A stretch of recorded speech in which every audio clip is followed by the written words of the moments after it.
আসসালামু আলাইকুম। সবাই কেমন আছেন? আশা করি সবাই ভালো আছেন। তো এবার আপনাদেরকে নিয়ে যাব বাংলাদেশের অন্যতম একটি ট্যুরিস্ট স্পট রাঙামাটি। তো এবার আমাদের সাথে আছে এক ঝাঁক প্রকৃতিপ্রেমী ট্রাভেলার, যাদের যাদেরকে নিয়ে আমরা এবার যাচ্ছি হচ্ছে সেই প্রাকৃতিক অপরূপ সৌন্দর্য রাঙামাটিতে। তো আশা করি আমাদের সাথেই থাকবেন। এবার আমরা যাত্রা শুরু করি হচ্ছে ঢাকার সায়দাবাদ বাস স্ট্যান্ড থেকে। তো আমরা রাত্রে 11টায় আমাদের বাস ছেড়ে যায় রাঙামাটির উদ্দেশ্যে। আর রাত 1টা বাজে আমরা হচ্ছে যাত্রা বিরতি করি। আর সেটা হচ্ছে road star hotel and restaurant, যেটা কুমিল্লাতে অবস্থিত।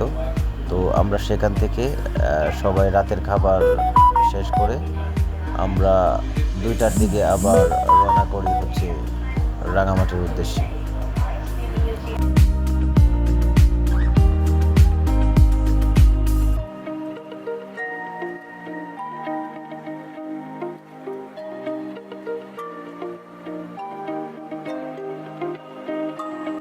আসলে আমরা যে হোটেলটিতে যাত্রা বিরতি করি, আসলে হোটেলের পরিবেশটা অনেক ভালো ছিল। ভিতরে অনেক পরিষ্কার, খাবারের মানও অনেক ভালো ছিল। তো আমরা এখানে চয়েস করি হচ্ছে খিচুড়ি। আসলে আমরা যেটা শুনতে পারি, এই হোটেলের খিচুড়ি হচ্ছে সবচেয়ে ফেভারিট, সবচেয়ে সবার পছন্দের। তো সেখানে আমরা মুরগির মাংস আর খিচুড়ি চয়েস করি। তো আমরা খাবার দাবার শেষ করি এখানে। খাবার দাবার শেষ করে আমাদের এই হোটেলের ম্যানেজারের সাথে আমরা একটু কথা বলি যে আমাদের গ্রুপ থেকে যারা আসবে, আবার যারা হচ্ছে পর্যটক আছে তাদের জন্য তারা কি সুবিধা দিবে। তো তিনি আমাদেরকে আশ্বস্ত করে যে যারা আমাদের ভিডিও দেখে আসবে অথবা এই আমাদের ট্যুর গ্রুপের সাথে আসবে, অবশ্যই তাদের জন্য স্পেশাল ডিসকাউন্ট থাকবে। তিনি আমাদেরকে আশ্বস্ত করেন। তো আপনারা যারা ঢাকা থেকে চট্টগ্রাম অভিমুখী ঘুরতে যাবেন বা ভ্রমণ করতে যাবেন, অবশ্যই এই হোটেলে আপনারা স্টপেজ করবেন। তো আপনাদের জন্য স্পেশাল ডিসকাউন্ট থাকবে।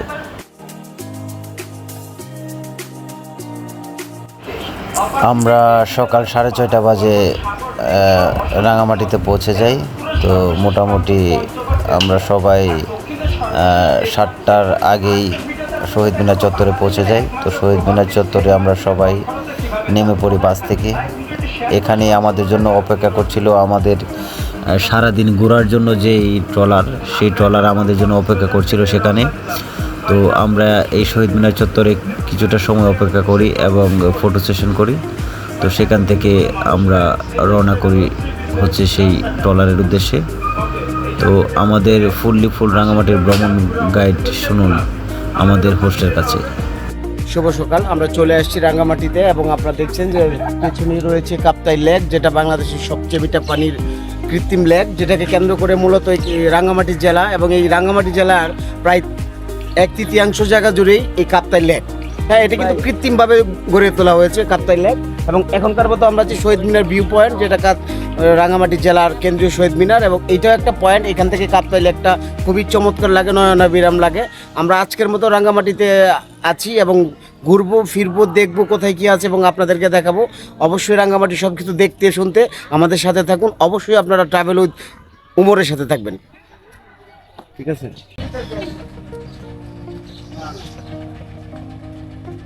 কাকে আমরা এখন রাঙামাটি ট্যুর স্টার্ট করতেছি।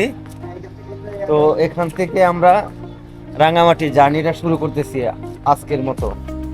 তো আমরা এই বোটটা নিলাম আজকে সারাদিনের জন্য।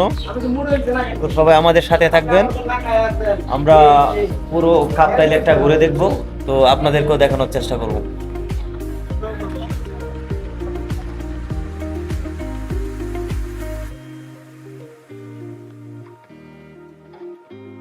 তো আমরা সবাই উঠে পড়ি ট্রলারে।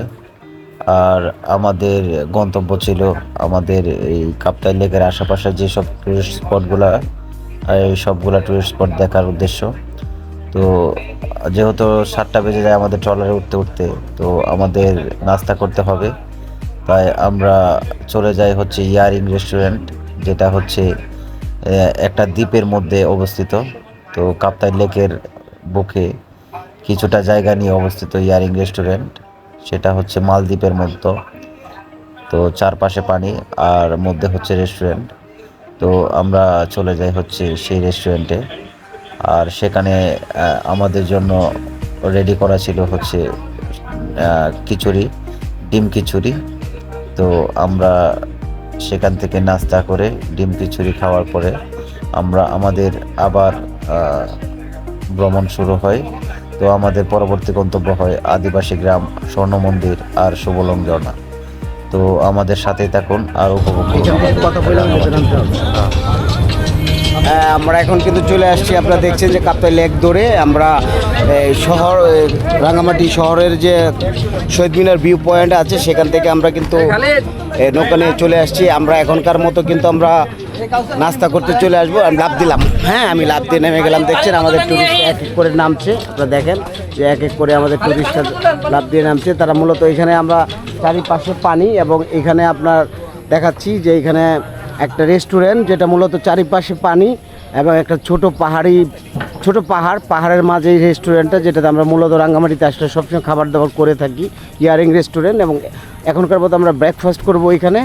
হ্যাঁ, চারিদিকে কিন্তু পানি, এটা অন্যরকম একটা অনুভূতি তৈরি হবে এখানে যখন আমরা বসে বসে সকালে ব্রেকফাস্ট করব বা লাঞ্চ করব। আপনারা জানেন যে বাংলাদেশের যে কোনো টুরিস্ট স্পটের চেয়ে রাঙ্গামাটি একটু আলাদা, কারণ এখানকার যে ট্র্যাডিশনাল মেনু খাবারটা বাংলাদেশের অন্য কোনো জায়গায় পাওয়া যায় না, এমনকি অন্য অন্য পার্বত্য জেলাগুলোতে পাওয়া যায় না। তো আমরা দুপুরে এখানকার ট্র্যাডিশনাল মেনুটা আপনাদেরকে দেখাবো। এখনকার মতো আছি আমরা ব্রেকফাস্ট করব।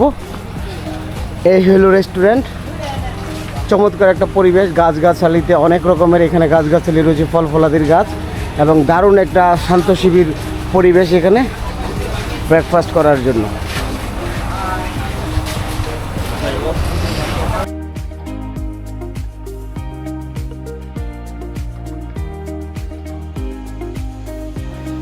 আমরা নাস্তা শেষ করে আবার ছুটে চললাম আমাদের পরবর্তী গন্তব্যে, সেটা হচ্ছে আদিবাসী পল্লী আর স্বর্ণ মন্দির। তো আদিবাসী পল্লী আর স্বর্ণ মন্দির দেখে শেষ করে আমরা চলে যাব হচ্ছে সুবলং ঝর্ণাতে। তো আমাদের যাওয়ার পথে আশেপাশের সৌন্দর্য দেখে আমরা আসলে অভিভূত হয়ে যাই। নিজের চোখে না দেখলে আপনারা বুঝতে পারবেন না আসলে আমরা ভিডিওতে কতটা দেখাতে পেরেছি জানি না, কিন্তু ভিডিওতে আসলে হয়তো বা পুরোপুরি সৌন্দর্যটা আসলে বোঝা যায় না। তো যারা সামনাসামনি দেখবেন 100% আপনাদের অনেক ভালো লাগবে, আপনারা এর পুরোপুরি সৌন্দর্যটা উপভোগ করতে পারবেন।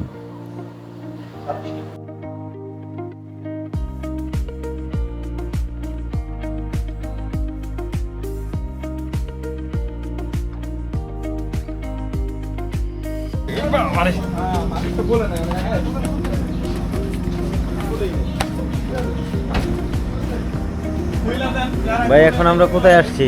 এখন আমরা আছি আদিবাসী পল্লী, রাঙ্গামাটির যে কয়েকটা দর্শনীয় স্থান তার মধ্যে এটা অন্যতম। এটা আদিবাসী পল্লী, এখানে আদিবাসীদের জীবন মান এবং তাদের অনেক কিছু এখানে দেখা যায়। পাশাপাশি এখানে একটা মন্দির রয়েছে, বুদ্ধ মন্দির, খুব বড়, ওইটাও আমরা দেখবো আর কি। Let's go.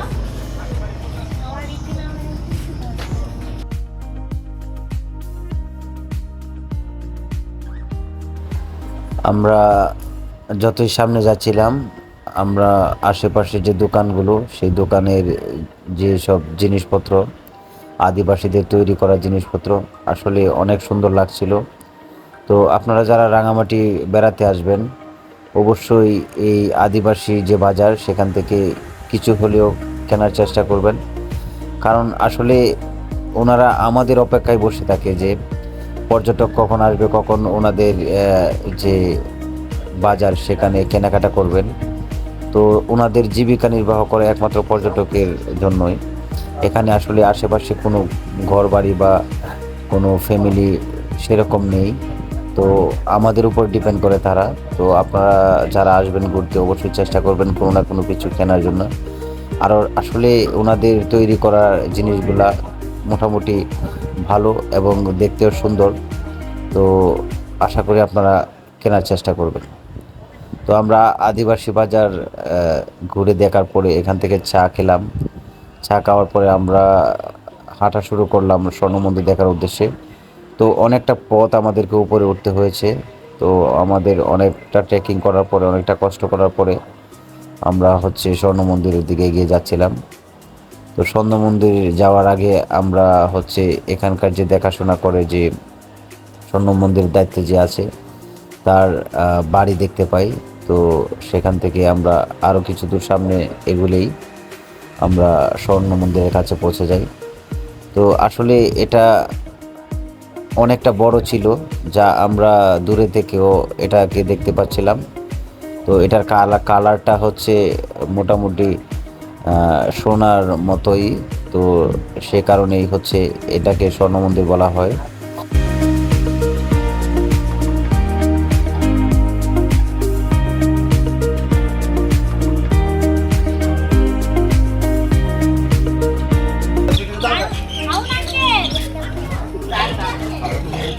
ওকে, আমি চলে আসলাম রাঙামাটি আরেকটা নতুন স্পট। আপনারা দেখছেন যে এখানে বিশাল একটা প্রতিমা দাঁড়িয়ে আছে, বুদ্ধ মন্দির, এবং এটা সোনালী বুদ্ধ মন্দির, এখানে স্বর্ণ মন্দিরও বলে থাকে।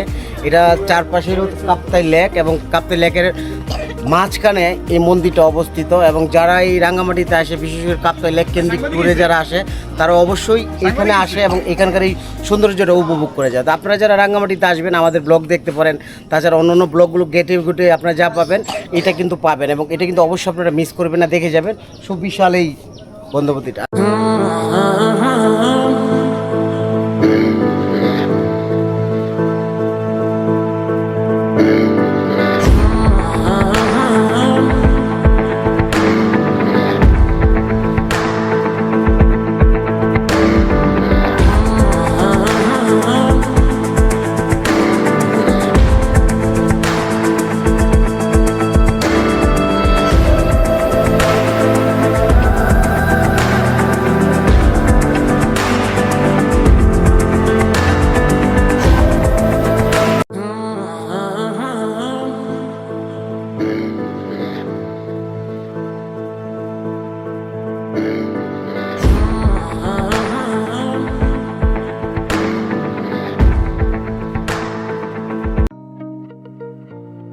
তো আমরা স্বর্ণ মন্দির দেখে আবার চললাম আদিবাসী গ্রামের উদ্দেশ্যে।